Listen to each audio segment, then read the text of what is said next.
एक ऐसा हॉस्टल जहां रूम नंबर 17 पर एक दिन बहुत ही खतरा कम हुआ और आज भी वह रूम खतरों से खाली नहीं है। तो चलिए दोस्तों, हम वीडियो की शुरुआत करते हैं। एक गवर्नमेंट हॉस्पिटल।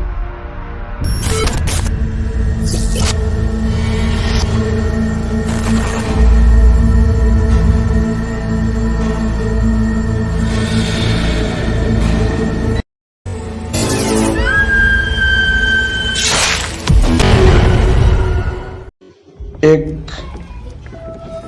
गवर्नमेंट हॉस्पिटल रहता है जिसमें अनेक लड़कियां पढ़ाई लिखाई कर उसमें रहते हैं। एक दिन एक लड़की अपने बॉयफ्रेंड से मिलने रात को 2 बजे जाती है, लेकिन जब वो मिल कर के वापस आ रही होती है तो हॉस्टल के पीछे एक शमशान घाट था। वह जब वो वापस लौट रही थी तो शमशान घाट से आते हुए वह आती है तो उसके ऊपर कुछ अजीबोगरीब आवाज़ सुनाई देती है, जिसके कारण वह बहुत ही डर जाती है और सहम से जाती है। इस डरे हुए के कारण वह बहुत जोर से दौड़ने लगती है और हॉस्टल की तरफ भागती है। लेकिन जैसे ही भागते भागते वह एक पत्थर से टकरा जाती है और वहीं पर उसके सिर पर जोरदार चोट आ जाती है, जिसके कारण उसकी मृत्यु उसी समय ही हो जाती है। जब सवेरा होता है तो सभी को पता चलता है कि ये लड़की हॉस्टल के बाहर एक शमशान के पास गिरी पड़ी हुई दिखाई देती है। लेकिन सब लोग यह घबरा जाते हैं, यह बाहर करने क्या गई थी। इसके चलते उस हॉस्टल के जो अधीक्षक हैं उसके ऊपर कार्रवाई भी होती है कि आपने कोई ध्यान नहीं दिया, ये लड़की कहाँ गई, कैसे की, क्यों मरी। इसका पूरा पुलिस डिपार्टमेंट इसका छानबीन करता है और इसका पोस्टमार्टम होता है, उसे दफना दिया जाता है।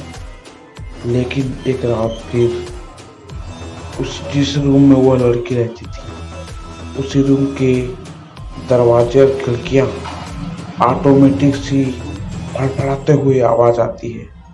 हवाएं जोर जोर से चलती है। उसकी जो सहेलियाँ थी, उसके जो दोस्त थे, वो लोग काफ़ी डरे हुए थे। मरने के 3 दिन के पश्चात ही यह सभी को यह सुनने को मिला कि वह लड़की आज भी आती है, क्योंकि वह लड़की अपनी नौजवानी में ही मर गई।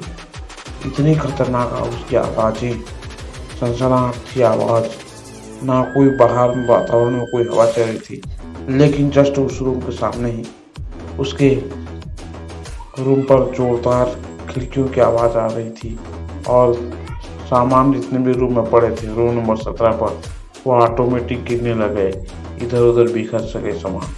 बाकी सब डर गए।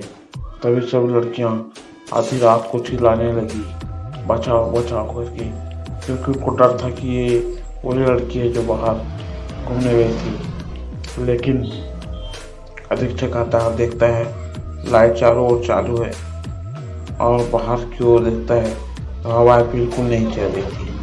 और जिस रूम नंबर 17 पे जाता है तो वहाँ पे लाइट भी ऑफ था और खिड़की से हवाएं आ रही थी। अब अधीक्षक को भी डरने लगने लगा कि यह रूम ही केवल ऐसा क्यों हो रहा है। क्या वह लड़की उसी रूम पर आज भी उसकी आत्माएं भटक रही है? भटकना हो भी सकता है, क्योंकि अधिकतर जो कम उम्र में अल्पायु में जिनका डेथ हो जाता है, अक्सर वही आत्माएं बहुत ही तड़पते हुए हमेशा आसपास घूमते रहते हैं और अपने अपने चाहने वालों के पास जाने की कोशिश करती है। तो ऐसी ही डरावनी कहानियाँ और आगे देखने के लिए हमारे चैनल को सब्सक्राइब और लाइक कीजिए और हमारे चैनल को सब्सक्राइब कर हमें सपोर्ट दीजिए। Thank you so much.